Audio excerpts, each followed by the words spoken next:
Hello दोस्तों, आप सब लोगों का मेरे चैनल मंजुला दिल से में फिर से स्वागत है। आज मैं आपको मोक्षदा एकादशी व्रत का महत्व बताऊंगी। हिंदू धर्म में एकादशी व्रत का विशेष महत्व होता है। जिस प्रकार सोमवार का दिन भोलेनाथ को समर्पित होता है, वैसे ही एकादशी का व्रत भगवान विष्णु को समर्पित मानी गई है। इस दिन श्री हरि की पूजा करने से सभी मनोकामनाओं की पूर्ति होती है। एक साल में पूरी 24 एकादशी आती है, जिनमें निर्जला एकादशी का व्रत सबसे ज्यादा महत्वपूर्ण माना गया है। जब अधिक मास या मलमास आता है, तब इनकी संख्या बढ़कर 26 हो जाती है। मार्गशीर्ष मास के शुक्ल पक्ष की एकादशी को मोक्षदा एकादशी कहा जाता है। इस दिन भगवान विष्णु की पूजा और व्रत रखने से मनचाहे फल की प्राप्ति होती है।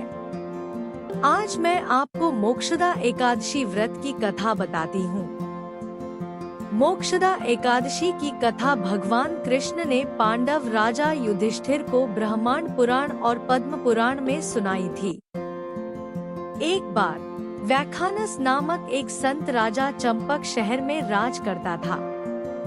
एक रात राजा को एक सपना आया, जिसमें उसने अपने पूर्वजों को नरक में यातनाएं देते हुए देखा, जिन्होंने राजा से उन्हें मुक्त करने की विनती की। राजा बहुत दुखी हुआ और उसने अगले दिन अपने परिषद के ब्राह्मणों को यह दुःस्वप्न सुनाया।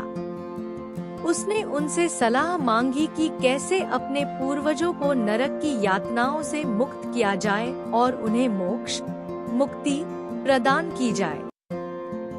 परिषद ने राजा को सर्वज्ञ संत पर्वत मुनि के पास जाने की सलाह दी। ऋषि ने ध्यान किया और राजा के पिता की नारकीय यातना का कारण पाया। उन्होंने कहा कि उनके पिता ने अपनी पत्नी के साथ यौन कर्तव्य को पूरा न करने का पाप किया था, जबकि वह अंडोत्सर्ग कर रही थी, और इसके बजाय एक गांव में जाने का विकल्प चुना। स्थिति को सुधारने के उपाय के रूप में ऋषि ने राजा को मोक्षदा एकादशी के दिन व्रत रखने का सुझाव दिया। मोक्ष एकादशी पर राजा ने अपनी पत्नी, बच्चों और रिश्तेदारों के साथ पूरी आस्था और भक्ति के साथ व्रत का पालन किया। राजा के धार्मिक पुण्य व्रत से प्राप्त ने स्वर्ग के देवताओं को प्रसन्न किया, जिन्होंने राजा के पिता को उनके स्वर्ग में पहुंचाया।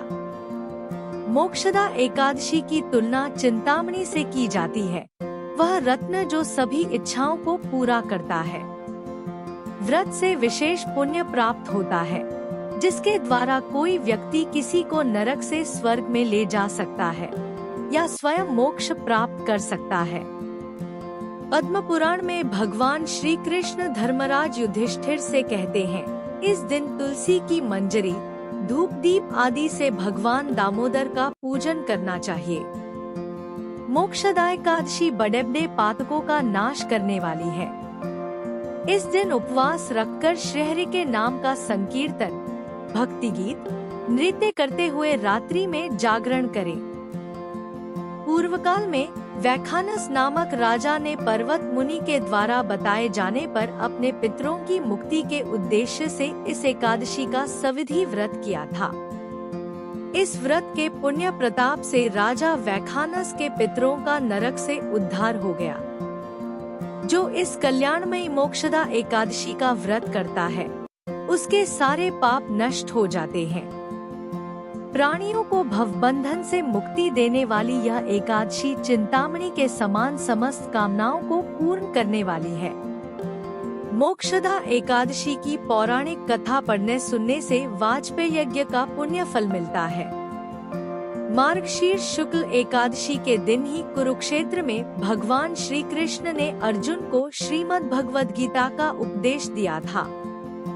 अतः यह तिथि गीता जयंती के नाम से विख्यात हो गई। इस दिन से गीता पाठ का अनुष्ठान प्रारंभ करें तथा प्रतिदिन थोड़ी देर गीता अवश्य पढ़ें। गीता रूपी सूर्य के प्रकाश से अज्ञान रूपी अंधकार नष्ट हो जाएगा। आज मैं आपको मोक्षदा एकादशी व्रत विधान बताती हूँ। यह व्रत नर नारी दोनों को करना चाहिए। इस दिन निर्जल व्रत करते हुए भगवान विष्णु की आराधना का विशेष महत्व है। इस दिन नमो भगवते वासुदेवाय का जप करके वस्त्र, फल आदि का दान करना चाहिए। मोक्षदा एकादशी के दिन सूर्योदय से लेकर अगले दिन भोर तक पूरा व्रत रखा जाता है। जो लोग उस अवधि के लिए उपवास नहीं कर सकते, वे आंशिक उपवास रखते हैं। केवल शाकाहारी भोजन, विशेष रूप से फल, सब्जियां, दूध से बने उत्पाद और मेवे ही खाए जाते हैं। इस दिन चावल, दालें, लहसुन और प्याज खाना वर्जित है। अधिकांश एकादशियों की तरह इस अनुष्ठान में भगवान विष्णु की पूजा और प्रार्थना शामिल है। इस दिन अवतार कृष्ण की भी पूजा की जाती है। माना जाता है कि व्रत का सही तरीके से पालन करने वाले भक्तों को मृत्यु के बाद मोक्ष की प्राप्ति होती है। आज मैं आपको मोक्षदा एकादशी व्रत 2024 कब है बताती हूँ। हिंदू पंचांग के अनुसार मार्गशीर्ष माह के शुक्ल पक्ष में पड़ने वाली एकादशी को मोक्षदा एकादशी के नाम से जाना जाता है। वैदिक पंचांग के अनुसार मोक्षदा एकादशी का व्रत इस बार 11 दिसंबर को रखा जाएगा। पंचांग के अनुसार इस व्रत का आरंभ 11 दिसंबर को देर रात 3:42 पर होगा। वहीं इस तिथि का समापन 12 दिसंबर को देर रात 1:09 पर होगा। उद्यातिथि के अनुसार इस साल मोक्षदा एकादशी का व्रत 11 दिसंबर 2024 को रखा जाएगा। इस व्रत को करने से आपको सुख समृद्धि की प्राप्ति होती है और साथ ही आपके पितरों को मुक्ति मिलती है। आज मैं आपको मोक्षदा एकादशी व्रत का पारण कैसे करें बताती हूँ। मोक्षदा एकादशी के व्रत का पारण पूरे नियम के साथ किया जाता है। व्रत पारण वाले दिन सुबह सूर्योदय से पहले उठकर स्नान करके साफ कपड़े पहनकर सूर्यदेव को जल दे। द्वादशी तिथि पर व्रत खोलने से पहले व्रती को भगवान विष्णु की पूजा करनी चाहिए। पूजा के दौरान ओ नमो भगवते वासुदेवाय मंत्र का जाप करना भी महत्वपूर्ण माना गया है। इसके बाद भगवान विष्णु के सामने हाथ जोड़कर व्रत के दौरान हुई भूल चूक के लिए माफी मांगे। द्वादशी तिथि के दिन सूर्य को जल अर्पित करने और विष्णु जी की पूजा के बाद ही व्रत खोल सकता है। द्वादशी वाले दिन व्रत खोलने के बाद भोजन में चावल अवश्य होने चाहिए। चावल ग्रहण करने के बाद ही कोई अन्य चीजें खानी चाहिए। इस व्रत का पारण चावल खाने से ही होता है। व्रत खोलने के बाद चावल का दान करना भी शुभ माना गया है। इसलिए किसी जरूरतमंद को चावल व दक्षिणा जरूर दान करें। एकादशी व्रत के अगले दिन सूर्योदय के बाद इसका पारण किया जाता है। एकादशी व्रत का पारण द्वादशी तिथि समाप्त होने से पहले करना जरूरी होता है। अगर द्वादशी तिथि सूर्योदय से पहले समाप्त हो गई हो तो एकादशी व्रत का पारण सूर्योदय के बाद ही करना चाहिए।